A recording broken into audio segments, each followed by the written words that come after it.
Hola, muy buenos días a todos. Ahí vamos a compartir la pantalla.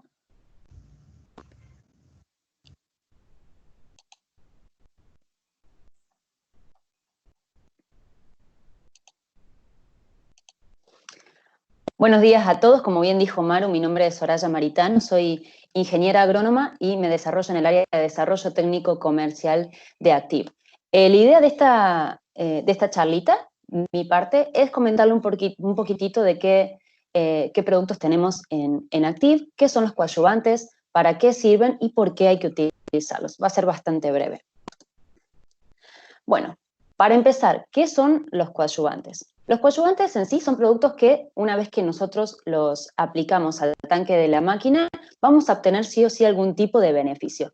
Como por ejemplo, facilitar el manejo de las características físicas de los sanitarios. ¿Qué sería esto? Bueno, mejorar la emulsión del caldo, impedir que se nos corte la mezcla, también contribuyen a una efectiva aplicación mediante la protección de la gota, como por ejemplo lo hacen los aceites, nos brindan humectación, como hacen los tensioactivos, y entre otras bondades, retención, penetración, translocación del producto, etc.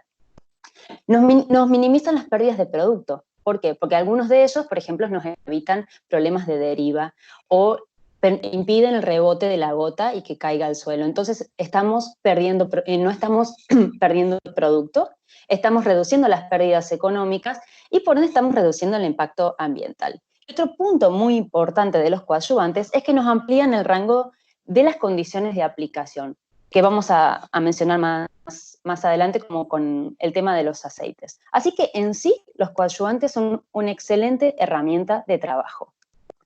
Bueno, tensoactivos, surfactantes, humectantes. Cuando ustedes leen que una etiqueta dice que es todo esto, en realidad le está diciendo lo mismo. Tensoactivos, surfactantes, humectantes son sinónimos. ¿Qué sería un tensioactivo? Bueno, un tensioactivo es un producto que me permite, a partir de esta gota, cuando yo le pongo tensioactivo, obtengo esto, que me da un efecto de humectación. Aumento la superficie de contacto de mi producto con la superficie objetivo, por ejemplo, en este caso, una gota. Mejoran el rebote de las gotas, los tensoactivos, me reducen el rebote de las gotas. ¿Esto qué significa? No sé si habrán visto alguna vez que cuando la maleza está muy sucia, tiene mucha pilosidad, la gota, así como toca la hoja, cae al suelo, pero sin dejar ningún rastro de haber tocado la maleza. Bueno, los tensoactivos lo que permiten es una adherencia. La gota toca la hoja y se queda adherida a la superficie polar. Eso es muy fácil de verlo con una simple pruebita. Otra de las ventajas que tienen los tensoactivos es que se utilizan a dosis muy bajas. Por ejemplo, nuestros productos van en dosis de 30 a 50 centímetros cúbicos cada 100 litros de agua. Si, por ejemplo, nosotros tenemos un tanque de 3.000 litros, sería aproximadamente una botellita de 1 litro. Otra ventaja de los tensoactivos es que mejora el área de cobertura justamente por este efecto de humectación que les estaba mencionando anteriormente y mejora la absorción de algunos productos, como por ejemplo los hidrofílicos. En este caso, un ejemplo de hidrofílico sería el glifosato. Así que las virtudes de los tensoactivos son un montón. Se lo llama también humectante justamente por este efecto que les dije, que aumenta la superficie foliar y da esta visión de que está más mojada la hoja. Y surfactante en realidad es una palabra que viene del inglés que significa algo así como agente de acción de superficie. Para que tengan una idea, el agua tiene una tensión superficial de 72 dinas por centímetro, mientras que un producto que se utiliza muchísimo como tensioactivo, el nonilfenol, tiene una tensión superficial de 32 dinas por centímetros. Paréntesis acá con el nonilfenol. El nonilfenol es un producto que no está recomendado utilizar porque es un disruptor endocrino, entonces puede traer problemas de salud. Y un siliconado tiene aproximadamente una tensión superficial de 22 dinas por centímetro. En Active tenemos dos productos tensioactivos, uno es el ecoadherente y el otro es siliconado. El ecoadherente está hecho a bases de alcoholes y nosotros lo apuntamos principalmente para la realización de barbechos y de herbicidas. Y el siliconado lo apuntamos más para la aplicación de fungicidas e insecticidas. Pero si ustedes quieren utilizar cualquiera de los dos para cualquiera de las situaciones, van a tener una excelente calidad de aplicación, así que no tengan si ustedes prefieren utilizar un producto por sobre el otro, no hay ningún inconveniente, la calidad de la aplicación va a ser excelente de todas formas. Este cuadrito lo quería poner porque muchas veces la gente cree que por utilizar tensioactivos puede omitir la utilización de aceites. Acá en este cuadro podemos observar cómo a medida que disminuye la humedad y aumenta la temperatura, las condiciones de la aplicación van de mejor a peor. Por ejemplo, si ya nos paramos acá, con de 40 a 49% de humedad y una temperatura de 20 a 24, que la verdad es una condición que tranquilamente se nos puede dar, ya las condiciones ambientales para la aplicación son regulares. Entonces, ¿qué se recomienda en ese caso? Utilizar un tensioactivo mezclado con aceite. Existen, como todos bien saben, dos tipos de aceite, el aceite vegetal y el aceite metilado.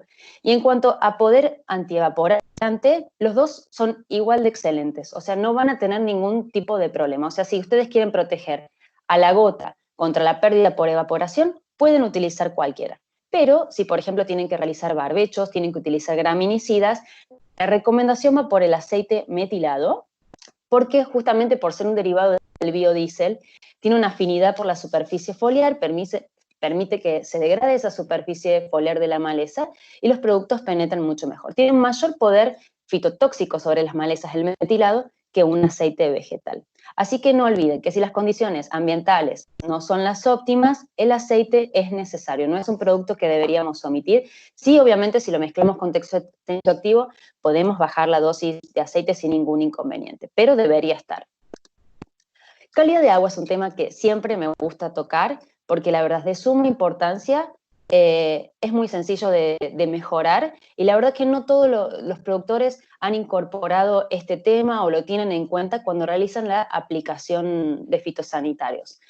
El agua representa más del 90% de la tankada, ¿sí? Y el hecho de que sea la parte, digamos, gratuita de la aplicación, deberíamos sí o sí prestarle atención de todas formas. Hay parámetros de calidad de agua para aplicación que no son la misma de consumo humano, así que si ustedes creen que porque pueden consumir esa agua, no significa que la pueden utilizar para las aplicaciones de fitosanitarios.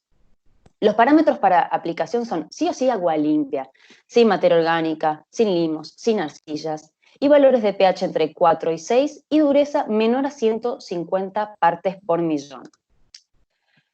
En este cuadrito podemos observar cómo se califica el agua según la cantidad de partes por millón de dureza. La dureza está en sí determinada por la cantidad de calcio y magnesio que tenga mi agua. A partir de 150 a 300 el agua ya es considerada dura y más de 300 muy dura. ¿De qué forma podemos saber la calidad, la dureza de nuestra agua? Análisis de agua, ¿sí? Es recomendable hacerlo al menos una vez al año porque por ahí la calidad del agua tiene variaciones estacionales, depende de la lluvia, y un pozo no es igual al otro, así que lo recomendable es siempre hacer una muestra para análisis de agua de cada lugar donde yo saco el agua para hacer las aplicaciones. pH. Como dije anteriormente, los valores óptimos van entre 4 y 6. Como verán, por ejemplo, tenemos productos como el fitosanitario que tiene un pH óptimo de 3,5. Después tenemos algún producto como el dicamba que necesita un pH alrededor de 5. Atracina 5,5, 6,5. Un paraquat alrededor de 5. Por ende, si nosotros pudiéramos lograr un pH entre 5 y 6, ya estaríamos mejorando muchísimo la vida media de nuestros productos, ¿sí? Porque, por ejemplo, la cipermetrina, en un pH de 9, pierde la mitad de su principio activo en 2 horas. O sea que si yo por X motivo tuve que parar la máquina un rato, porque tuve un desperfecto técnico o porque pasó algo, si yo tengo un pH elevado de agua, la cipermetrina va a perder su principio activo. Imagínense en 2 horas perder la mitad. Entonces, después uno cree que en realidad fue el aplicador o que el producto no anduvo, cuando a lo mejor era un detalle tan simple como saber con qué pH estábamos trabajando. Y bueno, a las 24 horas solo nos queda un 10% del principio activo que nosotros habíamos colocado en el tanque. Turbidez. ¿Por qué hago hincapié en que el agua tiene que estar limpia?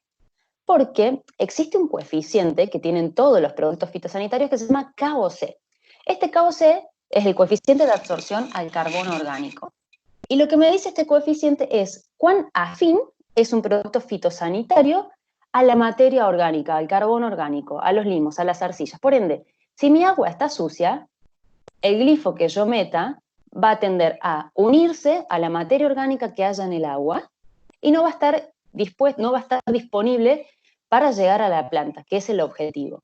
Observen acá que herbicidas como el 2,4-D no tienen un KOC elevado, pero glifosato y paraquat, que son productos que utilizamos un montón, gente, un montón, tienen este valor elevado. Por ende, si nosotros no tenemos el agua limpia, podemos llegar a perder muchísimo principio activo.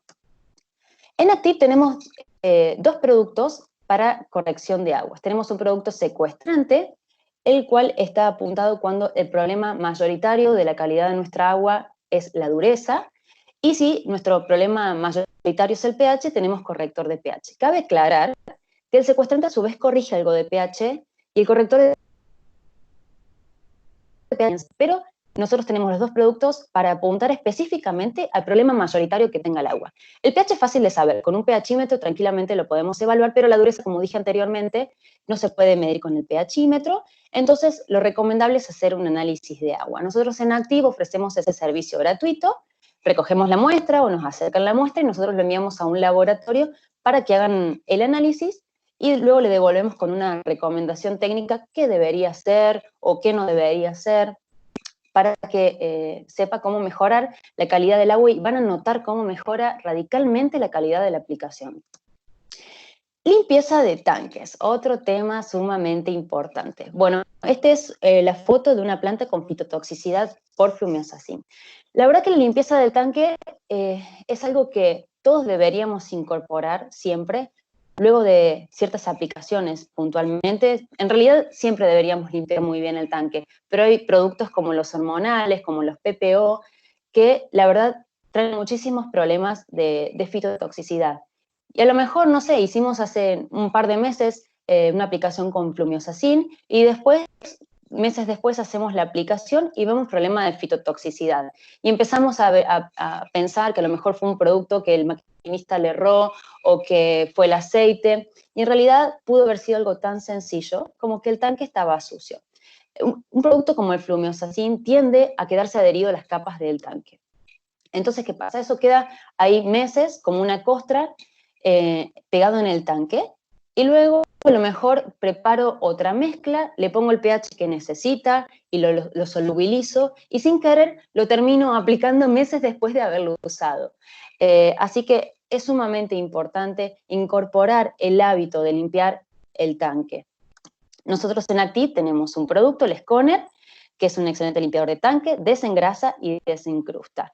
Es solamente para uso interno de la máquina. Les recomiendo que lo prueben y la verdad van a notar muchísimo la diferencia, cómo saca las incrustaciones, cómo te limpia el botalón, los picos. Bueno, y acá tenemos un resumen más o menos de algunos de los productos que tenemos en Activ. Recuerden que tenemos dos tensioactivos, el siliconado, el ecoadherente, dos correctores de agua, que son el secuestrante y el corrector de pH, y además tenemos antideriva, que está apuntado para aplicaciones complicadas, como por ejemplo tengo una zona periurbana o tengo un lote sensible al lado, o justo estaba aplicando y me subió un poquitito la velocidad del viento, y bueno, en esas condiciones recomendamos utilizar el producto antideriva. Esto ha sido todo por mi parte, les agradezco muchísimo por estar acá, por estar presente, y bueno, dejo todo en manos de Dante. Muchas gracias. Bueno, muy bueno. Gracias, la verdad, muchos temas interesantes, ¿no? Uno participa constantemente en distintas actividades y muchas veces se encuentra con... siempre aparece información nueva, siempre aparece información distinta. Yo creo que eso es lo bueno de participar de este tipo de jornadas. Las preguntas las hacemos todas al final, así que les voy compartiendo la presentación.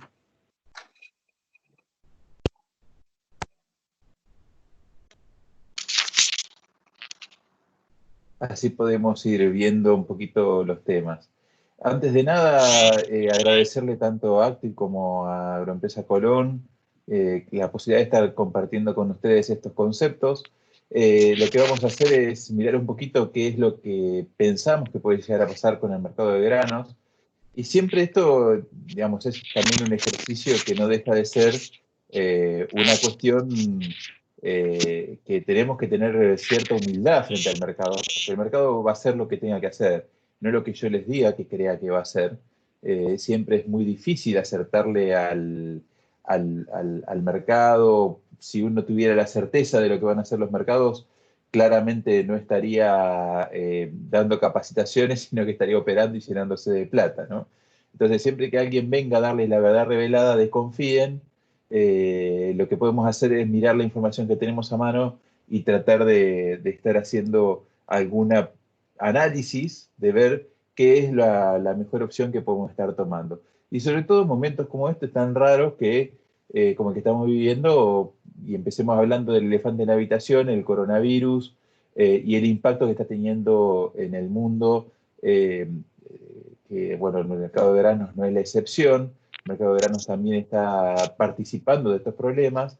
Quería empezar a hablar de esto antes de hablar de cada uno de los productos, maíz, trigo y soja, porque en realidad lo que vemos es que esto atraviesa a todos los productos. Entonces, lo que tenemos acá, para empezar a analizar lo que va pasando, es cómo ha sido la aparición de nuevos casos día por día en los distintos países del mundo, porque es interesante ver el ciclo que va teniendo esta pandemia en cada uno de los países. Como ustedes bien saben, todo esto inició en Asia, particularmente en China, y ahí vemos que esto arranca en enero en China, fue el país donde primero apareció. Fíjense cómo cuando uno ve la curva de los casos van subiendo, hacen un pico y después descienden, y de ahí en adelante no han habido nuevos picos, no han habido nuevos casos, salvo algún caso puntual. Tengan presente que hoy por hoy China está con algún temor de que pueda llegar a tener algún rebrote, se está preparando para evitar que eso, en caso de ocurrir eso, tener dificultades con la provisión de alimentos, pero generalmente cuando uno, en todos los países del mundo, cuando se empiezan a disparar la cantidad de casos, ¿qué es lo que hacen los países? Lo mismo que estamos haciendo nosotros. ¿Qué hacen? Paran la actividad económica. ¿Ah? Al parar la actividad económica, esto tiene implicancias muy fuertes sobre el consumo de distintos productos. Fundamentalmente el consumo de combustibles, la gente no maneja, no se traslada, pero también los hábitos alimentarios. En el mundo, en general, la carne, comer carne es un bien de lujo y generalmente en el resto del mundo se come mucho carne fuera de la casa, en las cadenas de comida rápida o en los restaurantes. Entonces, cuando la gente no sale, cae el consumo de carnes. Entonces ahí tenemos un problema dentro de la demanda de granos. Todo lo que vaya a consumo para biocombustibles tiene una dificultad. Y todo lo que vaya hacia forrajes también termina teniendo algún grado de dificultad. Entonces, fíjense, China arranca en enero, hace pico y ya para marzo había descendido esa presión. Corea del Sur algo parecido, arranca un poco más tarde, pero hace un pico rápidamente y después desciende. Japón, que lo que hizo también fue achatar la curva, como está queriendo hacer Argentina. Fíjense que inicialmente la cantidad de casos fue muy, muy, muy leve, aparece el famoso pico y después rápidamente desciende. Pero lo que interesante de todos estos países es que, si ustedes se fijan, en general ya todos han pasado el peor momento y estamos en una etapa donde están volviendo a la actividad y eso significa que retoman el consumo, aumenta de vuelta el alimento humano, aumenta de vuelta la demanda de carnes, aumenta otra vez la gente que maneja, entonces esto genera nuevamente la recomposición de los combustibles. Entonces, podríamos decir que en Asia acá esto ya pasó, acá ya está. Entonces, ahí lo que vemos es que la demanda, lo que vamos a ver es que la demanda se está recomponiendo, ahí ya estamos, ya está ok. Ahora, ¿qué pasa en Europa? En Europa, fíjense acá el caso de Italia, que fue el paradigmático, cantidad de casos que han subido, ahora empiezan a caer. España lo mismo, han tenido una temporada muy grande con muchos casos y ahora están empezando a caer. Y el Reino Unido algo similar. Ahora, en Europa podríamos decir que estamos de la mitad de la situación esta del COVID hacia el final. Entonces lo que estamos viendo a través de las noticias es cómo en todos estos países se están volviendo a abrir paulatinamente las distintas actividades que nosotros podemos estar teniendo. Con lo cual acá podríamos hablar que, no sé, podríamos decir, para poner un número antojadizo, que estamos al 50% del consumo. Y tengan en cuenta que en el caso del mundo asiático es el grueso de la importación de poroto de soja. El mercado europeo es un consumidor muy fuerte de harina de soja, también de aceite de soja. Y el tercer componente es el componente en nuestro continente, en América. Fíjense que estamos con Estados Unidos, con la aparición de mucha cantidad de casos, empiezan a descender, pero muy, muy lentamente, con lo cual estamos por ahí en el peor momento. Brasil, con una situación también muy compleja, y Argentina, donde venimos con una tendencia que los nuevos casos que van apareciendo se van sumando, pero fíjense que esto está bastante plano. Un tema por ahí que no les comenté al principio, si se fijan, las escalas de cada uno de los gráficos son distintas, ¿no? Entonces, esos son casos diarios. Entonces, para resumir todo esto, en Asia ya está listo, ya está, digamos, el impacto del COVID ya pasó en lo que tiene que ver con nuestra actividad. En Europa estamos a mitad de camino y en América esto está arrancando. ¿Tá? Tema crucial, vamos a hablar cuando hablemos de etanol en Estados Unidos, el tema de Estados Unidos y que no estén manejando para el consumo de biocombustibles, ¿no? Dicho esto, metámonos específicamente en soja. Como les dije, vamos a analizar soja, maíz y trigo, pero arrancando por el caso de la soja y viendo este panorama que estábamos marcando de cómo en el caso de China tuvieron un parate en la primera parte del año, fíjense que acá en este gráfico tenemos las importaciones de China, la barra Bordeaux es la de este año. Miren cómo en enero venía más o menos normal e inclusive uno de los ritmos más altos de los últimos años. Febrero-marzo se nota un cambio de tendencia, cada vez menos. En febrero y marzo siempre tienen menor cantidad de importaciones porque les entra la cosecha de ellos. Pero fíjense que marzo fue muy pobre, abril fue intermedio, y estas son las proyecciones que se están manejando para mayo y junio. Es decir, China está volviendo a comprar soja. ¿Por qué está volviendo? Mira, fundamentalmente porque las existencias de poroto de soja en China se destruyeron en este proceso, se cayó muy fuerte las existencias de harina de soja y también las de aceite de soja. ¿Por qué se dio esto? Porque cuando se frena la actividad económica, se frenaron la recepción de mercadería y se consumieron el stock de poroto de soja que tenían. Pero ellos, si ustedes recuerdan, antes de que nosotros habláramos de COVID, hablábamos de otro tema, de otra gripe, que era la gripe porcina africana que afecta al stock de cerdos en Chile, donde hubo una matanza muy grande de animales. Entonces acá lo que pasó fue que justo cuando se estaba logrando controlar el brote de gripe porcina y estaban tratando de volver a recomponer su stock de cerdos, aparece este problema y se quedan sin oferta, sin cantidad de forrajes, porque esto va todo a harina de soja para darle de comer a los animales. Entonces China está con un problema de que por el parate para contener el COVID se le cayeron los stocks. Y además de que se cayeron los stocks, está en un momento donde necesita recomponer sus existencias. Entonces lo que están haciendo están comprando desaforadamente. En ese contexto uno debería ver es una suba en los mercados, y bueno, claramente no lo estamos viendo. ¿Por qué no lo estamos viendo? Porque el que está bancando la parada es Brasil. Esto lo que le está mostrando es Brasil normalmente cuál es su ritmo de exportación, que es la línea punteada que ustedes están viendo acá. Las líneas turquesas, las barras turquesas son las exportaciones de este ciclo. Acá hay algunos números que por ahí me parece son una locura. Durante marzo, Brasil exportó 12 millones de toneladas de poroto de soja. Tengan en cuenta que Argentina exporta en todo el año 9 millones.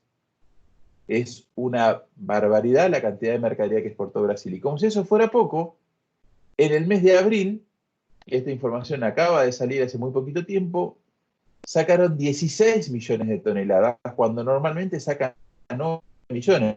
Es decir, estuvieron en el doble de exportaciones de lo que normalmente vemos.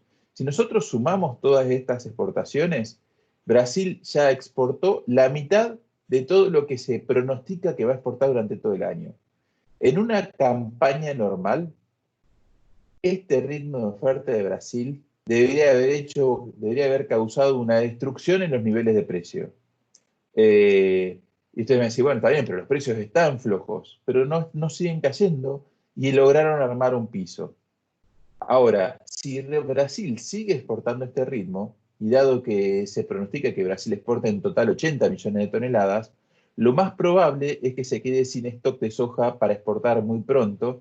Y si yo fuera una empresa que se dedica a la molienda en Brasil, estaría bastante preocupado porque me está dejando poca soja para el consumo interno. Brasil, la mitad de la soja la utiliza para molienda interna y el aceite y la harina que se genera en un 80% se consume internamente dentro de Brasil. Con lo cual acá puede haber un problema de suministro dentro de Brasil. Así que en un punto Brasil se va a retirar del mercado y en ese punto donde Brasil se retira del mercado, alguien va a tener que tomar ese rol. ¿Qué les parece? ¿Quién puede tomar ese rol? Acá claramente ese rol lo tiene que tomar o bien Estados Unidos o bien Argentina. Argentina tiene una molienda también bastante importante, con lo cual no sería muy razonable que Argentina exporte grandes cantidades de puerto de soja.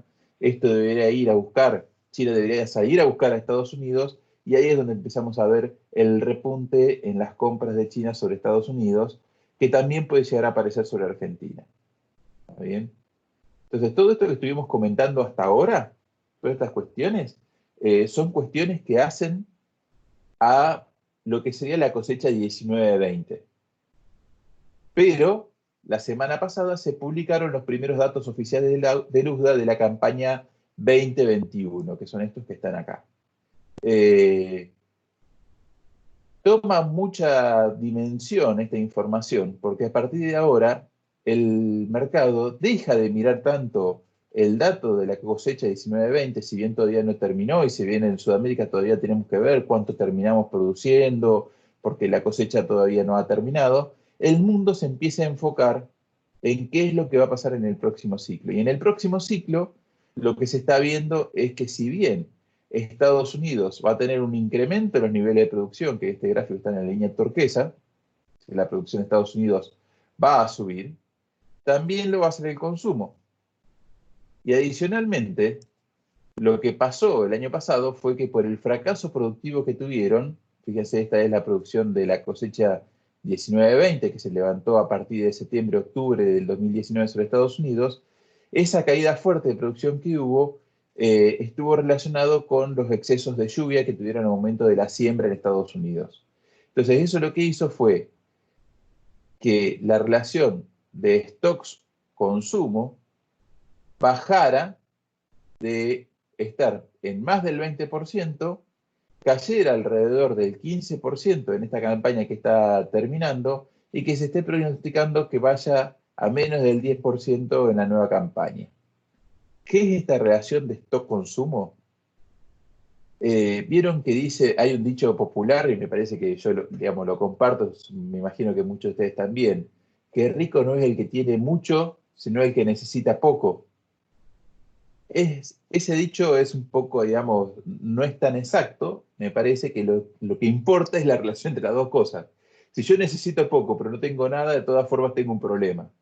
Lo que tenemos que ver acá es la cantidad de producto que tengo disponible y mis necesidades al mismo tiempo.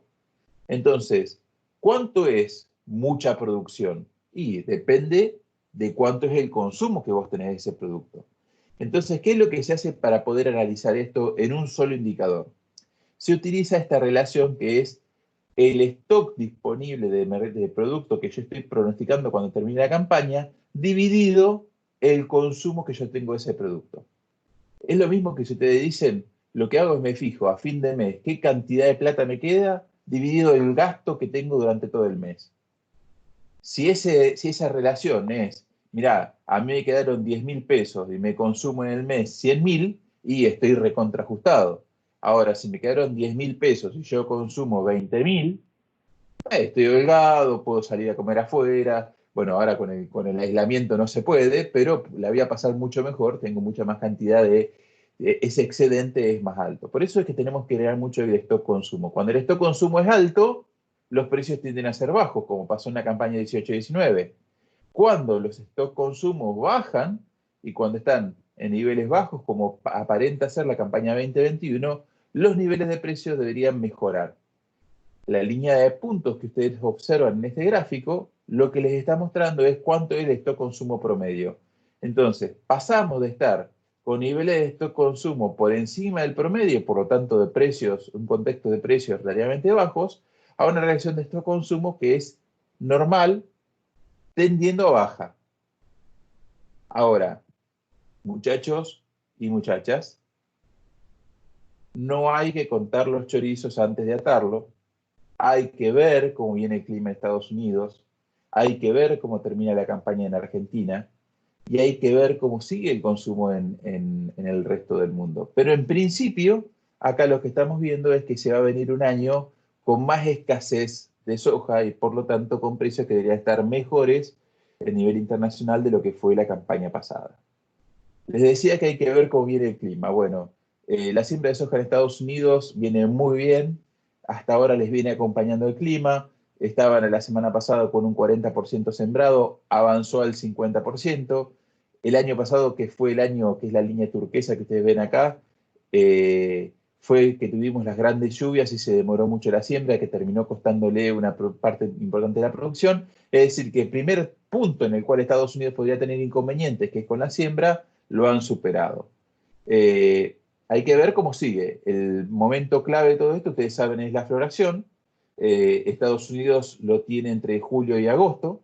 Entonces, el clima en los próximos meses va a ser un tema crucial para ver, porque si con niveles de stock consumo bajos llegan a tener algún problema climático, bueno, el mal no se le desea a nadie, pero si esto significa que lo que nos queda de soja lo podamos vender a precios más altos, lo vamos a aceptar. Y por otro lado, también tenemos que ver la dinámica del consumo para el nuevo año en China. Nosotros estábamos hablando del consumo en la campaña que está terminando, que es la 19-20, pero ya se está pronosticando para la 2021. ¿Y qué es lo que ve Luzda para la campaña 2021? Porque acuérdense que nosotros venimos de 2 años de gripe porcina. Entonces, si ustedes se fijan lo que es el consumo de China y miran lo que fue pasando con el consumo de China, lo que van a observar ahí es que el consumo en China tiene una tendencia que es creciente muy, muy, muy fuerte. Hubo algunos puntos acá donde el consumo no creció tan fuerte, que fue en el 2009 y fue en el 2003. ¿Saben lo que pasó en el 2009 y en el 2003? En el 2003 tuvimos el SARS, la pandemia, y en el 2009 tuvimos la gripe A. Entonces, en los años en donde hemos tenido pandemias, el consumo de China se moderó, pero no cayó. ¿Qué es lo que pasó acá? Que el consumo de China se frenó tan dramáticamente y que de hecho tuvimos una caída, algo que no había pasado hasta ahora. Lo que tuvimos fue la gripe porcina, que acá es distinto porque la gripe porcina, para controlarla, se mataron millones de animales en China, millones de cerdos en China, y eso fue menor necesidad de consumo. Ahora, como la enfermedad está controlada, lo que nos está diciendo el USDA es, gente, el año que viene China retoma la senda del crecimiento del consumo total. Y como los niveles de producción de China están estabilizados entre 14 y 15 millones de toneladas, eso significa mayor necesidad de importación, con lo cual las importaciones de China el año próximo se proyectan en 96 millones de toneladas.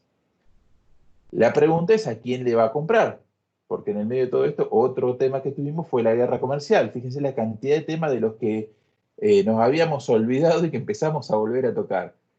Bueno, cuando se produce la guerra comercial, las exportaciones de Estados Unidos como porcentaje del total, fíjense cómo cayeron, cómo se incrementaron las de Brasil. Claramente Brasil fue el gran ganador de la guerra comercial entre China y Estados Unidos, y las de Argentina, que nunca son muy fuertes porque nosotros lo que exportamos no es poroto de soja, sino productos procesados, estuvieron ahí en niveles relativamente normales. Ahora, ¿qué es lo que estamos pensando? ¿Qué es lo que está pensando el USDA, por lo menos que va a pasar?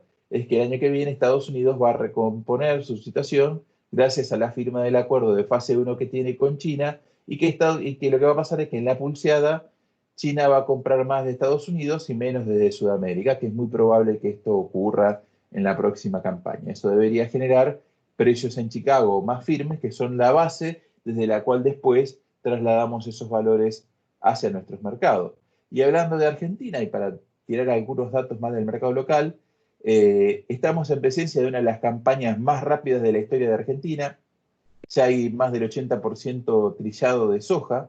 Esto realmente es muy, muy atípico. En este gráfico, la sombra esa verde que ustedes ven es cómo se ha dado el promedio del ritmo de cosecha de los últimos años.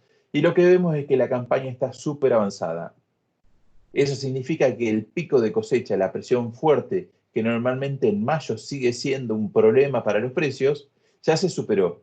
Por eso es que ustedes van a observar que los valores del disponible ya abandonaron la zona de los 200, 205, y ya estamos hablando de valores entre los 210 y los 220 dólares por tonelada, porque la presión de cosecha ya pasó. Ahora, ojo, porque nos queda un temita más acá, que es lo que nosotros llamamos la presión de las fijaciones. Cuando vamos a la comercialización, lo que vamos a ver es que el productor argentino es un relojito para comercializar. Si ustedes miran la línea punteada, que es el promedio de la comercialización de soja de Argentina, van a ver que tiene muy poca dispersión y normalmente se vende muy poco en forma anticipada. Llega la cosecha, el productor vende muy activamente, termina la cosecha y ya empieza a curvar un poco sus operaciones. Eso es lo que ocurre normalmente. El año, la cosecha esta que estamos viendo, es una cosecha bastante atípica. ¿Por qué una cosecha bastante atípica? Porque en agosto, cuando se hacen las PASO, nos encontramos con la novedad de que Macri estaba lejísimo de ganar en primera vuelta y ni siquiera se le había chance de que ganara en segunda vuelta, cosa que después terminó ocurriendo. Y todos empezamos a decir, che, bueno, acá se nos termina la baja en el derecho de exportación, se nos termina la posibilidad de comprar dólares, vamos a pasar a un contexto más agresivo del gobierno hacia el sector agropecuario, y de estas tres cosas, dos pasaron. Yo creo que me parece que es justo decirlo, el contexto no está siendo tan agresivo hacia nuestro sector como había sido en gobiernos previos. De hecho, cuando veamos trigo, los stocks de trigo fueron muy bajos y no reaparecieron los robe verde. Eso es una noticia muy, muy importante para nosotros, porque también podrían haber aparecido, si aparecen en trigo, iban a aparecer seguramente en maíz. Pero bueno, volviendo a la comercialización de soja, lo que vemos es que entre ese momento y diciembre, fíjense lo que han sido las ventas, cómo la gente reaccionó vendiendo, ¿no?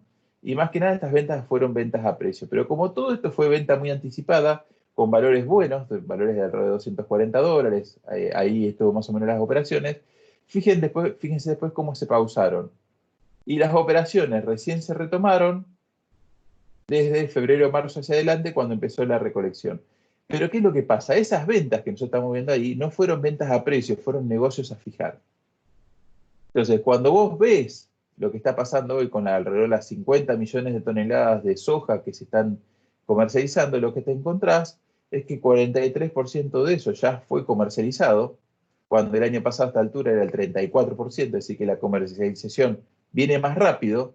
Pero ojo, porque una cosa son las operaciones a precio, es decir, que le fijamos valor, que estamos ahí en el 24% de la producción, que igualmente es avanzado contra el 16% del año anterior, pero ahí lo que vemos es que también hay una gran cantidad de mercadería que está a fijar. Y como los negocios que se fueron dando a fijar han sido con plazos de fijación muy cortos, lo más probable es que en poquito tiempo más nos encontremos a fin de mayo y a fin de junio, nos encontremos con que vencen las fijaciones, hay que poner el precio de la mercadería y probablemente ahí los precios de la mercadería disponible en Argentina empiecen a bajar. Otro tema interesante para mirar en este cuadrito es que todavía quedan del lado del productor 28 millones de toneladas de soja, más los 10 millones a los cuales hay que ponerle precio. Entonces el productor hoy en toneladas está líquido, está bien. ¿Está? Hasta acá, mercado de soja. Conclusiones del mercado de soja antes de meterlos en el mercado de maíz. Tenemos una demanda que por todo lo que fue el COVID, primer parte del año estuvo muy tranquila. Mucho susto de parte del mercado de, che, ¿qué va a pasar con esto? China no lo está comprando y todo lo demás.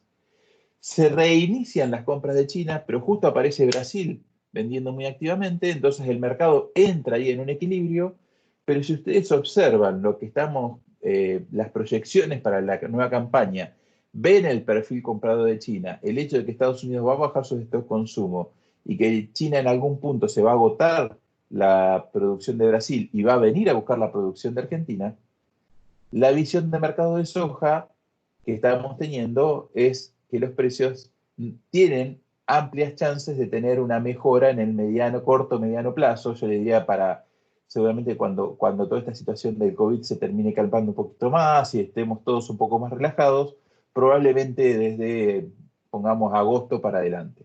¿Está bien? Yo, cuando a mí me invitan a charla de estas, yo entiendo que todos ustedes lo que quieren es que yo les diga realmente lo que pienso, y esto es lo que pienso. De ahí a que esto realmente se concrete, hay un mundo, pueden pasar muchas cosas en el medio, no se queden solo con esto que estoy diciendo, sigan muy atentamente a los mercados, todos los días van apareciendo cosas nuevas, no es que yo me subí al auto de Volver al Futuro, me fui para adelante 7 meses y después volví y le estoy diciendo lo que va a pasar. Acá tengo un montón de dudas, un mar de dudas. Pero ¿qué es lo que estoy haciendo? Es, de acuerdo a los factores de oferta y demanda que estoy viendo, les estoy diciendo qué es lo que creo que es más posible, más probable que pase. De todas formas, acuérdense que a Seguro se lo llevaron preso, con lo cual, cuando vean un número que les sirva, tomen ese valor, posiciónense y no se queden esperando los milagros, ¿no? Si se aparece un precio que les sirve, capturen rentabilidad y no se queden ahí a la expectativa. Vamos al maíz ahora. Vamos a ir un poco más rápido, por ahí muchos de los conceptos que vertimos antes se van a ver que se repiten ahora. Niveles de stock consumo de maíz. Fíjense que acá lo que estamos viendo es que en el caso del maíz, venimos en estas últimas 4 campañas con niveles de stock consumo en Estados Unidos muy grande, y lo que pronostica Estados Unidos es que los stock consumo van a ir a un nivel nunca visto del 22%, con lo cual en soja, que veíamos niveles de stock consumo bajos, decíamos, che, vienen buenos precios. En maíz, que vemos niveles de stock consumo bajos, ahí lo estoy viendo a Carlos. Hace una seña, Carlos Formento. ¿Cómo lo ve? ¿Para arriba o para abajo? Y sí, se nos va a venir para abajo. Entonces acá lo que estamos viendo es un mercado que va a estar complicado, sobre todo porque tenemos a Estados Unidos que va a ir a un récord productivo de más de 400 millones de toneladas. En este cuadro lo que tenemos, los numeritos son la relación stock-consumo y la línea azul es el precio en Chicago. Fíjense que nunca tuvimos un 22% de stock-consumo, y para que los precios se vayan a niveles muy altos necesitaríamos stock consumo en torno al 10%. Entonces el maíz lo vemos bastante complicado. ¿Cuál es la única buena noticia para el maíz? Que ya bajó mucho, que mucho esto estamos diciendo ya está trasladado a los precios. ¿Por qué está trasladado a los precios? Por un agente que se llaman los fondos especulativos. ¿Está bien?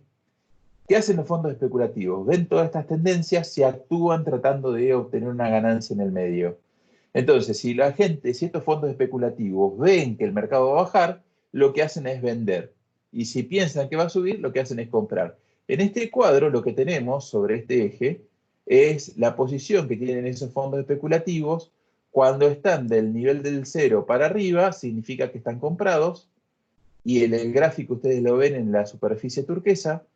Cuando están del nivel de 0 para abajo, están vendidos. Y ahí lo que van a ver es que la superficie turquesa a veces están comprados y otras veces están vendidos. Ahora, si ustedes se fijan, medio como que nunca pasan de estar tan comprados como tampoco pasan de estar tan vendidos. ¿Y dónde están hoy estos tipos parados? Hoy están recontravendidos. ¿Por qué están recontravendidos? Porque está cantado el mercado bajista de maíz y han vendido para capturar esa tendencia. ¿Y cuánto venden estos muchachos? Bueno, tienen vendido 34 millones de toneladas de maíz. ¿Escucharon bien? 34 millones de toneladas de maíz. Argentina, tercer productor mundial, produce 50. Hoy en Chicago hay 34 millones de toneladas de maíz vendido, que esto es 15% de la cantidad total de contratos operados en el mercado de Chicago, cuando la posición histórica, el récord histórico es un 16%. Entonces, este mercado está recontra timbiado para abajo. ¿Qué significa eso? Que muchos de los factores bajistas ya fueron descontados en los precios. ¿Significa eso que vamos a tener una recomposición de precios? Probablemente el mercado se quede, como los fundamentos bajistas están bastante cantados, se queden bastante vendidos y tenga volatilidad, pero un rango de precios bastante acotado. Esa es la perspectiva de precios que estamos viendo para el maíz en el mercado internacional. ¿Por qué? Y porque Estados Unidos este año va a reventar los hilos. 400 millones de toneladas, y encima vienen con una siembra.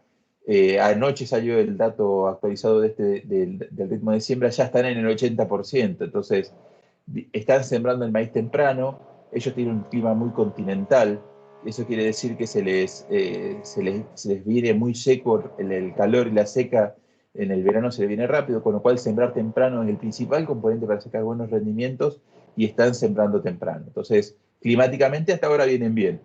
Pero de vuelta, hay que esperar. Julio-agosto es el momento clave para este mercado.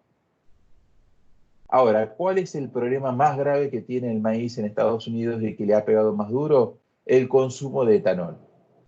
El etanol es un sustituto de las naftas. En Estados Unidos el 10% de las naftas tiene una mezcla obligatoria con etanol, y eso genera que vos tengas 140 millones de toneladas de maíz destinados anualmente a etanol en Estados Unidos. ¿Tá? De vuelta, Argentina produce 50 palos. 3 veces la producción de Argentina se lo consumen en etanol. Es una guasada. De todas formas, ellos tienen 400 millones de toneladas.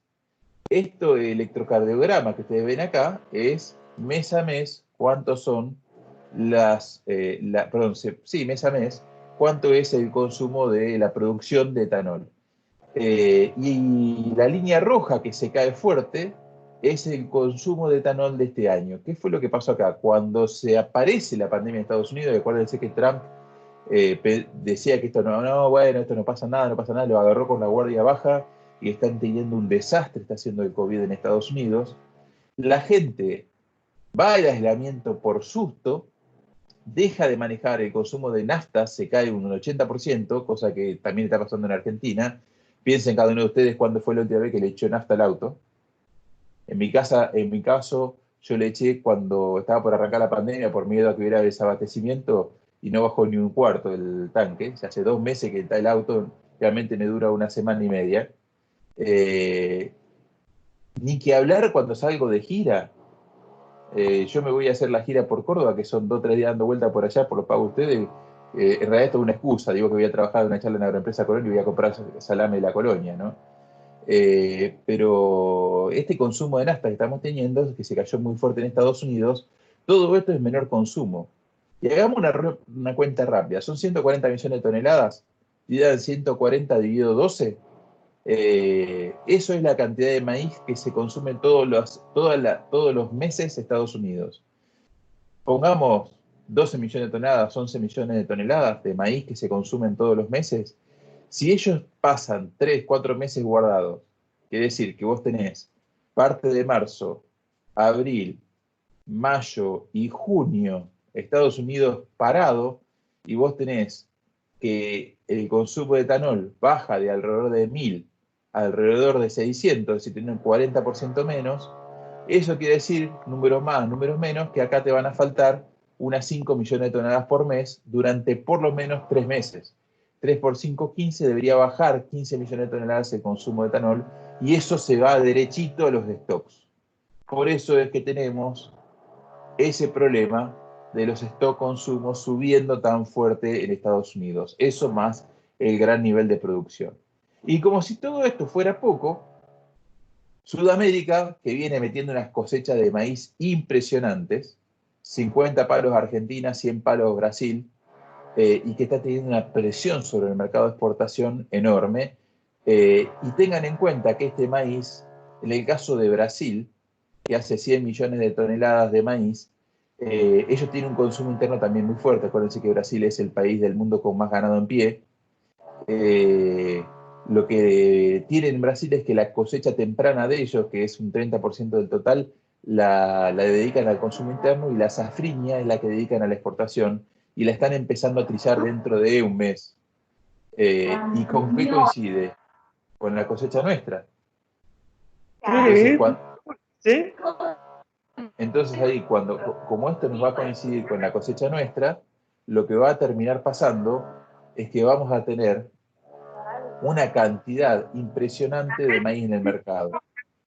Tengan cuidado con el precio del maíz en el corto plazo, porque se lo va a juntar la perspectiva de cosecha récord en Estados Unidos, la baja demanda de maíz para etanol y la presión de ventas de Brasil y la presión de ventas de Argentina. Algo que no mencioné antes en soja, que se los mencionó ahora. ¿Por qué Brasil se apura tanto y vende tanto a soja y va a vender tanto maíz? Porque el brasileño está acostumbrado a ver el precio en reales y el real metió una devaluación impresionante. Si el precio de la soja está en 14.000 pesos y el año pasado estaba en 9 10.000 pesos, a ustedes no le mueve la aguja, porque saben que ese 40% se lo comió la inflación y que ese 40% se lo comió el tipo de cambio. Los brasileros calculan el precio en reales por saca y miran ese número. Entonces, para el brasilero, el precio está buenísimo. Entonces el tipo vende como desaforado. Todo lo que no estamos vendiendo nosotros va a vender Brasil. Entonces agárrense porque el maíz tiene un riesgo de seguir cayendo. De vuelta, ¿cuál es lo que puede bancar la parada? Que el mercado de maíz está relativamente tranquilo. ¿Y en Argentina cómo estamos? Con un avance de cosecha muy importante, también la cosecha viene anticipada, estamos al 38%, y la sorpresa de este año es que normalmente vos tenés la cosecha temprana que termina a fines de abril, eh, y después, cuando arranca el maíz tardío, es a fines de junio. Córdoba es una zona de gran producción de maíz de segunda, maíz tardío, no de segunda porque no se siembra un cultivo antecesor, sino por una cuestión climática. En el norte de Córdoba, seguramente muchos de ustedes tenían programada la trilla para fin de junio, principio de julio, y muchas veces por el tema de la humedad terminás cosechando en agosto. ¿Qué está pasando? Muchos de ustedes seguramente hoy están trillando o están aprontando para salir a arrancar con la máquina. Y esto se está notando, entonces estamos teniendo presión de cosecha también en el mercado de maíz. Lo que estamos viendo es que no en todas las zonas se está dando esto, con lo cual es muy probable que se estabilice un poco más la presión de cosecha de maíz, lo cual por ahí no termina siendo algo tan malo para el nivel de precio, pero de hecho el año pasado a esta altura teníamos un mercado muy demandante de maíz y hoy tenés mucha oferta de maíz dando vuelta en Argentina. Entonces, la visión del mercado de maíz es, esto consumo muy altos, precios bajos, pero el mercado ya hizo gran parte del trabajo. Entonces, yo no sé cuánto más abajo va a ir el mercado. No creo que vaya mucho más abajo, pero tampoco lo veo mucho más arriba. Entonces, si vos necesitas plata y tenés que vender algo, ¿qué venderías? ¿El que ya bajó, pero no tiene mucha chance de seguir subiendo? ¿O el que bajó, pero puede llegar a rebotar? Y yo me quedo con lo que puede llegar a rebotar y vendo lo otro. Por eso es que estamos viviendo más venta de maíz y no tanta venta de soja. Y ojo, cuidado con los precios de maíz para la próxima campaña, porque esta situación va a continuar el año que viene. Dicho esto, vamos a trigo y ya vamos cerrando para no robarles mucho más tiempo. Si uno mira los niveles de stock consumo de trigo que están en el 41%, diría, wow, olvídate, el precio del trigo tiene que hacer un agujero en el piso. Pero antes que se corten, que vayan al suicidio, les digo, esto tiene una trampita y no es tan bajista como parece. El mercado de trigo es un mercado mucho más difícil de analizar que el de maíz y el de la soja. ¿Por qué? Porque en el mundo vos tenés muchos países productores, tenés muchos países consumidores. Este es un gráfico que hace Luzda, en donde los tonos de verde que ustedes ven acá, lo que estamos teniendo, son los países exportadores, y en los tonos de naranja son los países importadores. Entonces tenés muchos países exportadores, muchos países importadores, y además todos los países del mundo tienen algún grado de producción, con lo cual vos tenés un colchón de producción interna. Otro tema interesante, 60% del área de trigo en el mundo está en el hemisferio norte. ¿Eso qué significa? Como ustedes saben, los cultivos tienen un ciclo que tiene que ver con las estaciones del año. Eso significa que el grueso de la producción de trigo está toda junta entre julio y agosto. Y que vemos solamente dos países productores grandes, Australia y Argentina, con lo cual cuando llega nuestra cosecha tenemos chances de vender mejor al resto del mundo porque los otros países están fuera de mercado. Otro punto interesante es que los mercados se vuelven regionales. ¿Por qué? Zona consumidora, ¿dónde tenemos? África del Norte, por ejemplo. Bueno, y África del Norte, ¿de dónde se te va a abastecer? ¿Quién es el vecino que tiene cerca? ¿Cuál es el supermercado que tiene cerca? Y el supermercado que tiene cerca, África del Norte, es Europa y la zona del Mar Negro, Rusia y Ucrania. Si bien Rusia está toda pintada de verde, la zona productiva es toda la parte que está más volcada a Europa del Este. Entonces, ese es un mercado regional. Cuando África del Norte necesita mercadería, acude a esos países. ¿Qué otro mercado regional tenemos acá? Todo lo que es la parte asiática. Esta parte asiática, ¿de dónde se va a abastecer? Esa parte asiática se va a abastecer de Estados Unidos y Canadá desde los puertos del Pacífico. Eso entra por acá. Se va a abastecer de Australia y también se suele abastecer desde la zona del Mar Negro que viene por esta ruta. ¿Está bien? Entonces, esos son los lugares de abastecimiento que normalmente tiene. ¿Cuál es el otro gran consumidor del mundo? El otro gran consumidor del mundo es Brasil. ¿De dónde se va a abastecer Brasil? ¿A quién tiene cerca a Brasil? Bueno, Brasil nos tiene cerca a nosotros. Brasil compra el grueso de su trigo desde Argentina por dos razones. Primero, por cercanía, por conveniencia, y además por el arancel externo del Mercosur. Entonces, vos tenés estos mercados regionales. Ahora, yo los invito a que ustedes se imaginen lo siguiente. Seguramente todos ustedes tienen la carnicería de confianza, el mercado del barrio, la carnicería de la vuelta donde les gusta comprar carne, más cerca, más lejos, vos sabés que vos vas ahí y siempre el carnicero cuando te cayeron amigos le decís, che, tenés una tirita de asado y te saca del fondo esa tira de asado que tiene guardada para los amigos. Entonces, imagínense ustedes que están un sábado a media tarde y le cae un grupo de amigos que hace mucho que no veían. ¿Qué le hace? Dice, vaya, quédense a comer un asado. No tenés asado en la heladera, ¿qué hace? Agarra el auto, te va caminando a la carnicería a comprar. Cuando llega la carnicería está cerrada o se quedó sin carne. Pánico en ese momento. Te vas a cualquier carnicería y ni preguntás cuánto vale la carne. La comprás al valor que sea. Entonces, cuando en cualquier país de estos hay una situación de falta de oferta, cuando el proveedor habitual de África del Norte tiene un problema productivo, Europa, o en este caso la zona del Mar Negro, lo que termina pasando es que salen desesperados a abastecerse de trigo de otro lugar y pagan el precio que sea. Porque el que le tiene que proveer el trigo le va a decir, mira, yo soy Argentina, mi trigo está para Brasil, ¿vos te lo querés llevar? Pagalo, vale tanto. Y eso fue lo que pasó el año pasado cuando lo que fracasó fue la cosecha de Australia.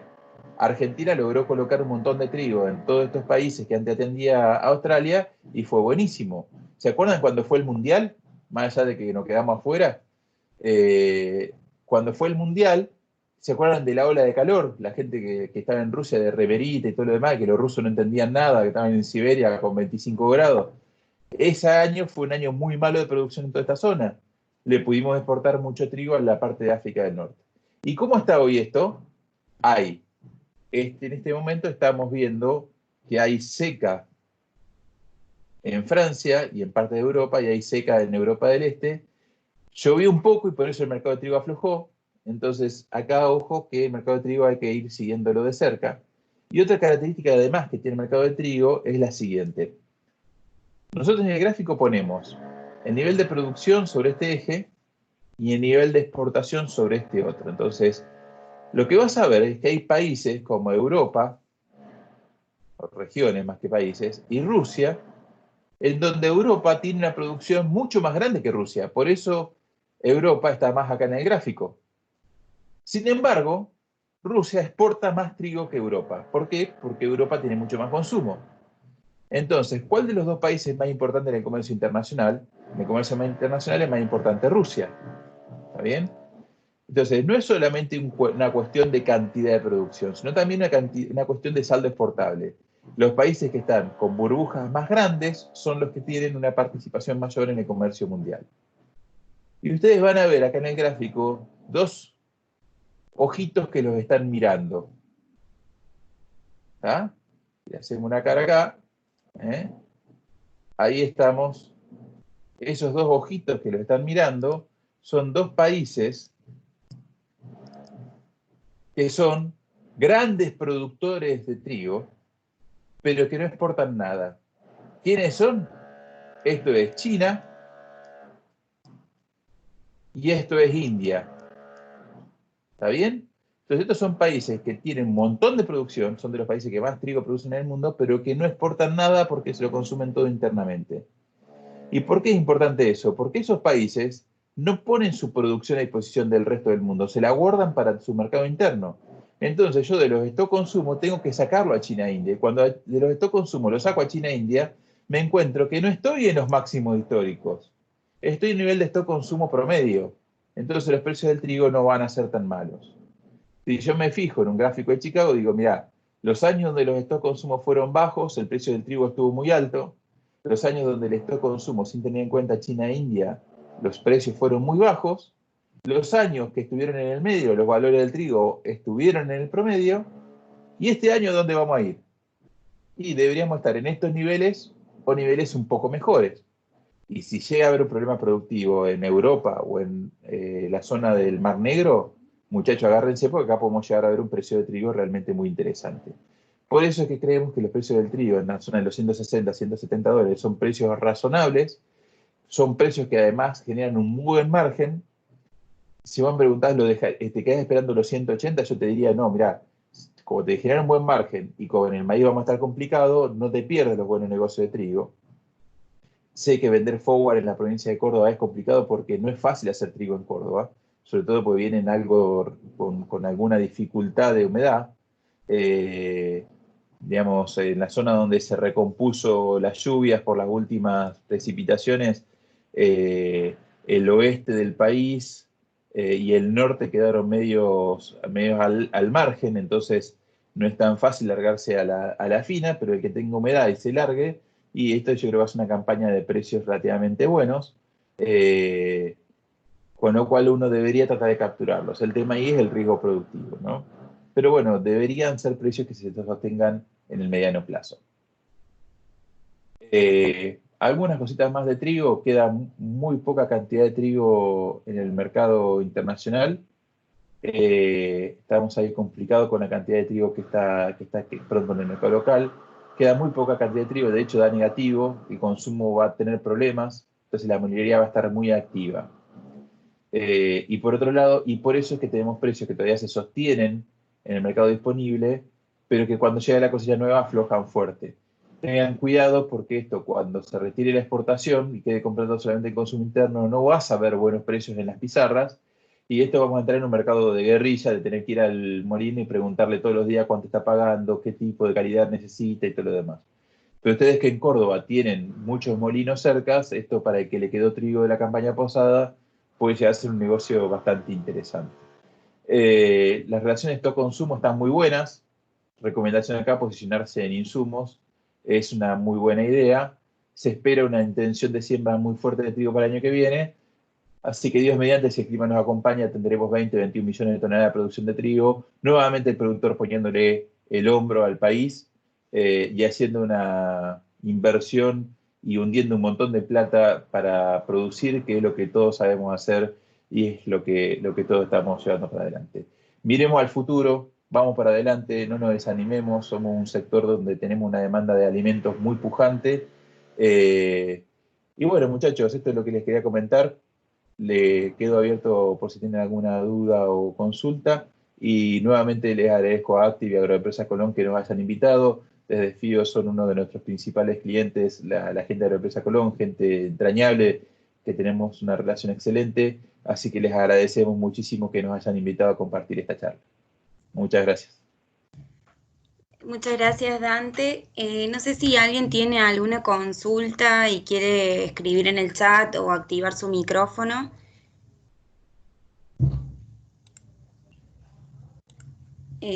Por ahora no ha habido ninguna consulta durante el chat y no sé si alguien quiere consultar algo más.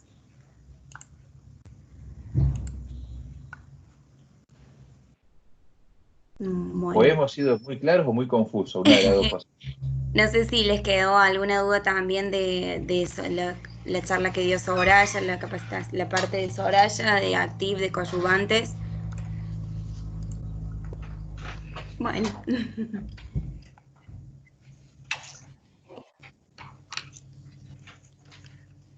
Bueno, entonces damos por finalizada la charla. Maru, hay una consulta ahí que preguntan por perspectivas de porotos. No sé si... Mira, ahí cuando nosotros nos vamos a mercados de specialties y sobre todo a mercados donde el consumo humano es muy fuerte, tengan en cuenta que la gente está apareciendo un concepto nuevamente muy fuerte que es la seguridad alimentaria.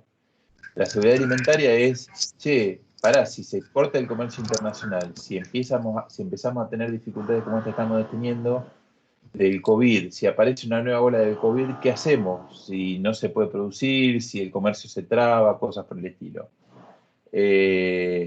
Ahí tenemos, en ese sentido puede pasar que empecemos a notar algo más de demanda.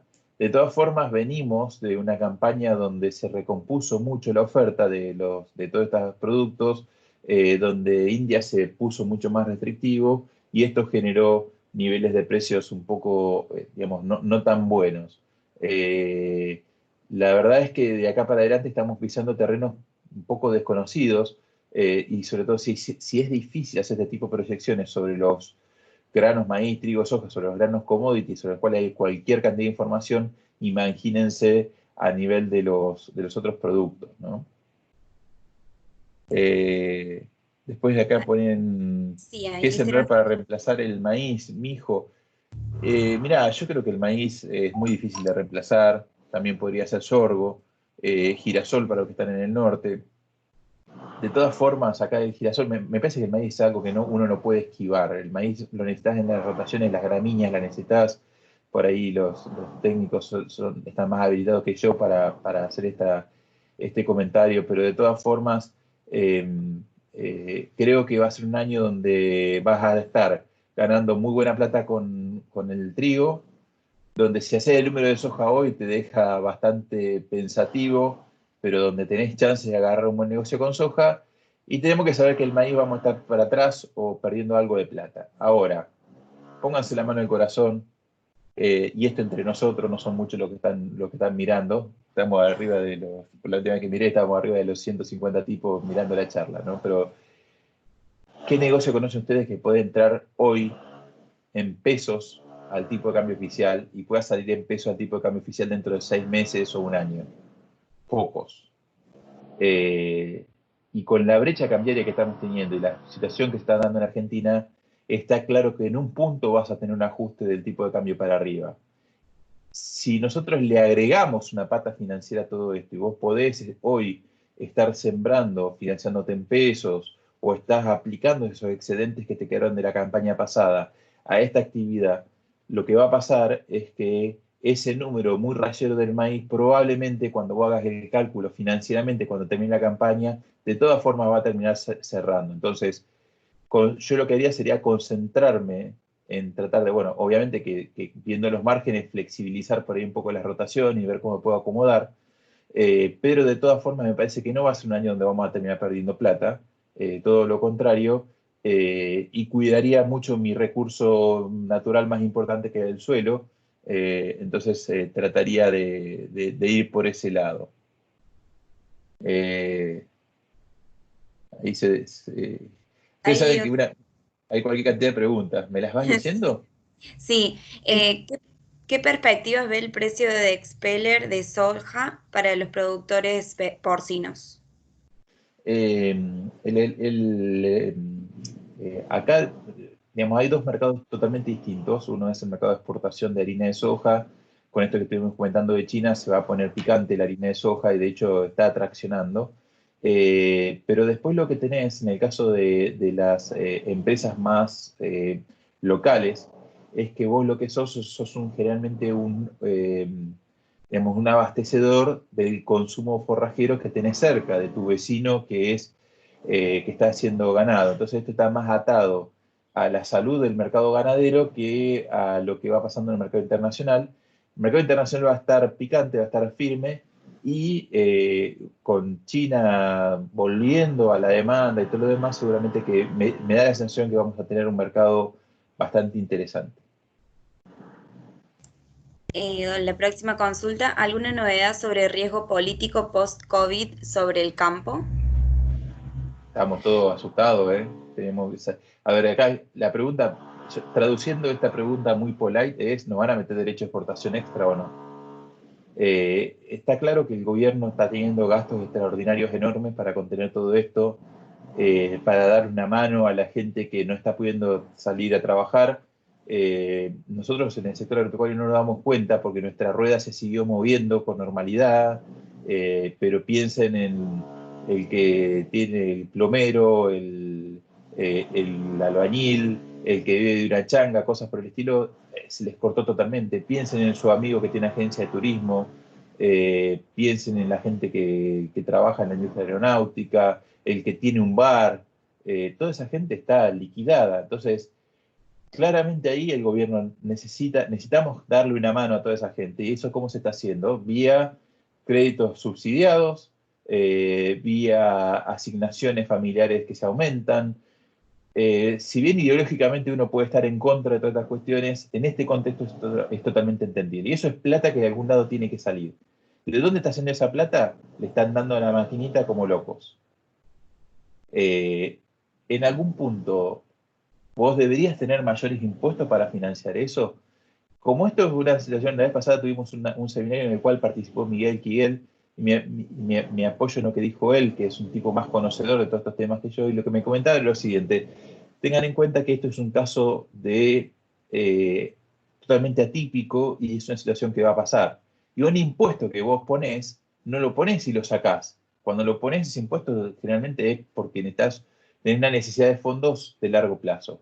Los países que tienen acceso al crédito internacional están fondeándose con crédito, los países como Argentina está fuera del mercado internacional, recurre a la emisión. Esa emisión, entonces, ¿por qué no generó inflación si la inflación del mes pasado fue muy baja? Porque no estamos consumiendo, que estamos todos guardados y esa guita no entra a dar vueltas en la economía. Entonces yo creo que no tenemos la necesidad de meter un impuesto más alto para financiar esto, no sería bueno que ocurriera. Desde el punto de vista del ala política más dura, más reaccionaria, están pidiendo impuestos a la riqueza y demás. Entonces ahí podés tener algún tipo de temor de que te vuelvan, acá digamos, cuando le apuntan a ver, vamos a poner un impuesto a los ricos, sabemos que en el agro tenemos todos los números por cómo nos observa muchas veces la sociedad, sabemos que eso no es necesariamente cierto. Pero yo lo que creo también es que el gobierno sabe muy bien que no hay margen para meter más impuestos, porque acabamos de decir que la soja con suerte va a tener un margen, que el trigo tiene un margen razonable, pero que el maíz estás perdiendo plata por todos lados, entonces el gobierno no creo que vaya a avanzar en niveles en presión de derecho a exportación. De vuelta, seguro se lo llevaron preso, estas son cuestiones políticas, tenemos, viste cuando esa frase se rifa una piña y tiene todos los números. Es cierto, pero me parece que no sería el contexto. Otra consulta que hacen es por qué el productor brasileño no ve tanto el dólar, no compra insumos en dólares. Es una cuestión de idiosincrasia de cómo se maneja el mercado de ellos. Nosotros tenemos mucha gimnasia inflacionaria. A ver, acá me voy a dilatar con la edad, ¿no? Pero digamos, yo me acuerdo de acompañar a mi viejo a renovar los plazos fijos a 7 días, con tasa del 70-80% a 7 días. La hiper de fines de los 90.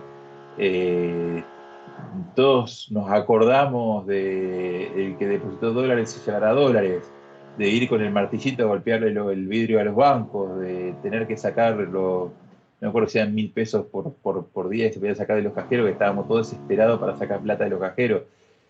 El productor argentino, y en Argentina en general, destruimos la moneda, destruimos la confianza, pero en otros países que han tenido más estabilidad, esto no es tan así. Entonces lo normal es que uno piense en su moneda, lo atípico es lo de Argentina.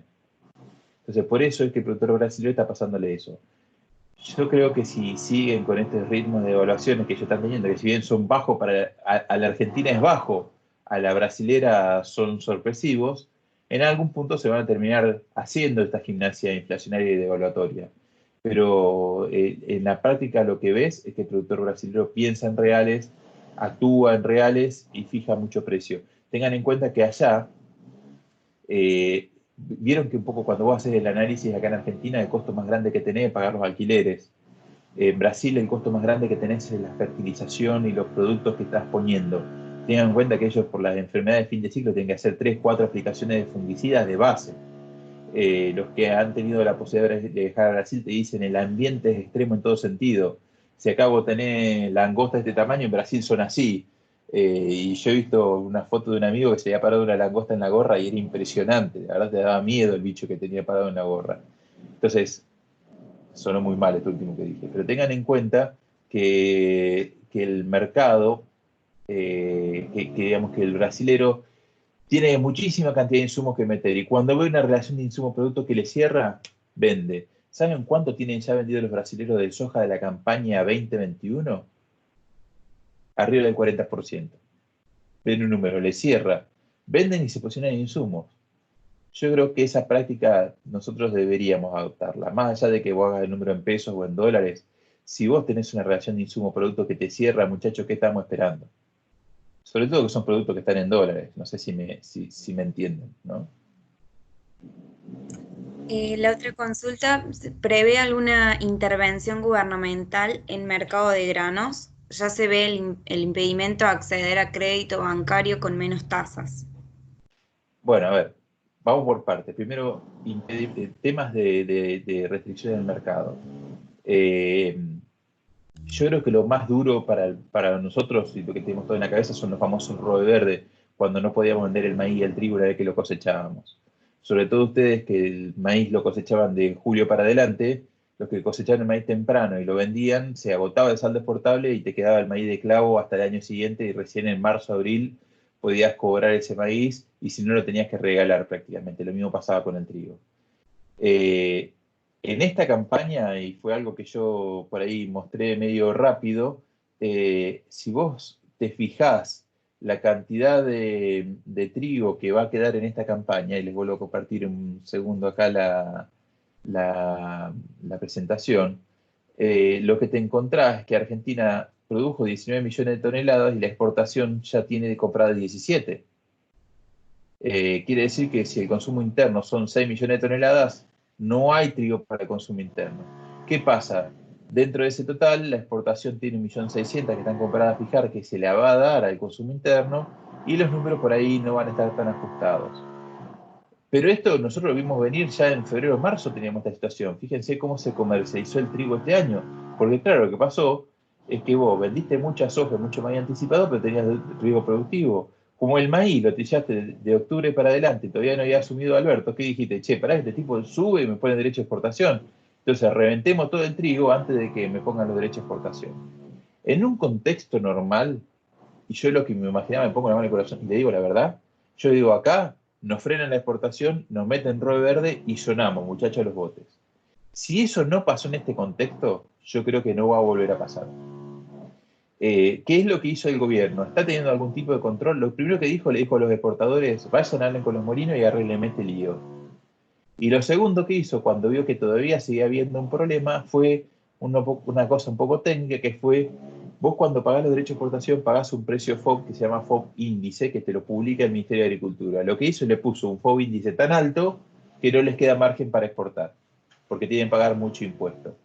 Entonces está usando una regulación del mercado que es más inteligente, que no te deja a vos sin acceso al mercado.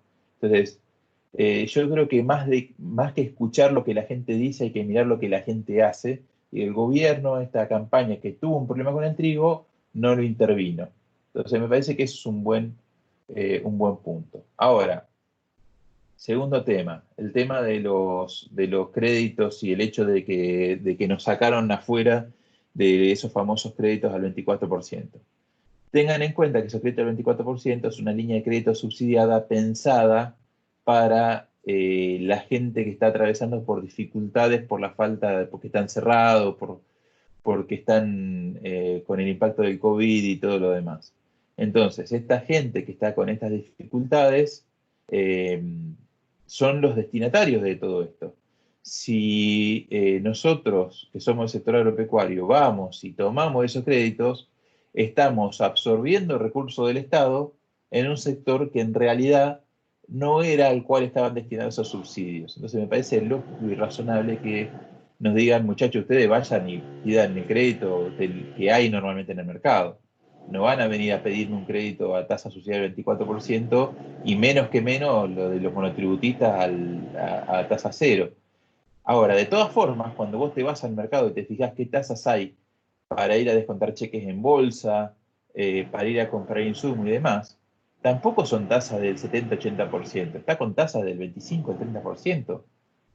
Entonces, sigue siendo un negocio súper interesante financiarse en pesos, sobre todo, y esto se los dejo explicando, porque me parece que excede un poco a la charla, la posibilidad de vender en pesos diferidos, que como el tipo de cambio futuro tiene un diferencial muy grande hacia adelante porque está descontando una devaluación que no sabemos si se va a producir o no, pero que hoy te la está descontando, entonces vos podés vender soja o maíz con un valor extra que supone una tasa de interés más o menos un 60, un 70%, y cuando vas a buscar financiamiento, el financiamiento se te cuesta un 30%.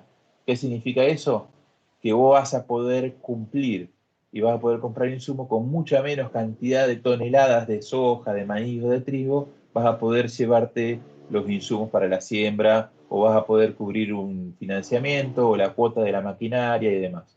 Entonces, de todas formas me parece, a ver, 2 puntos. Primer punto, primera respuesta es, no veo una intervención. Segundo punto, el hecho de que nos sacaran de esos créditos que están dando, no lo tomemos como una intervención, sino como algo razonable, un ajuste dentro de las políticas de paliamiento hacia el impacto que tuvo el COVID sobre la actividad económica argentina.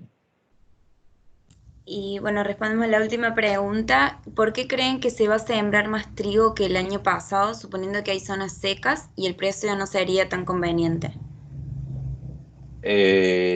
Con $160 queda un margen interesante en trigo. Tuvimos 170 y valió 180 para marzo, con lo cual el primer punto, porque el margen es bueno. Segundo punto, las zonas de Buenos Aires, Santa Fe, Entre Ríos, están con buena humedad y ahí se va a sembrar. Y además porque muchas veces, y esto es bastante normal, el productor, yo siempre digo, siembra mirando con el espejo retrovisor y se fija lo que le pasó la campaña pasada. Y en una campaña donde el trigo fue un negocio espectacular, por rindes, por precios, por acceso al mercado. Y no fue la única campaña, fueron 2 campañas al hilo, con lo cual, viste, yo tenía un conocido que no solo se automedicaba, sino que te medicaba a vos, y siempre te recetaba antibiótico y te decía, tomate esta pastillita, y si tiene efecto, repita la dosis.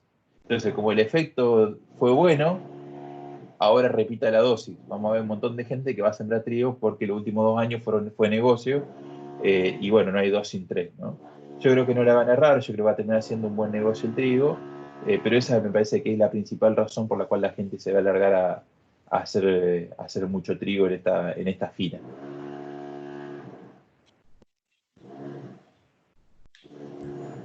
Bueno, cerramos entonces con la jornada. Te agradecemos mucho, Dante, y a Soraya y a todos por participar.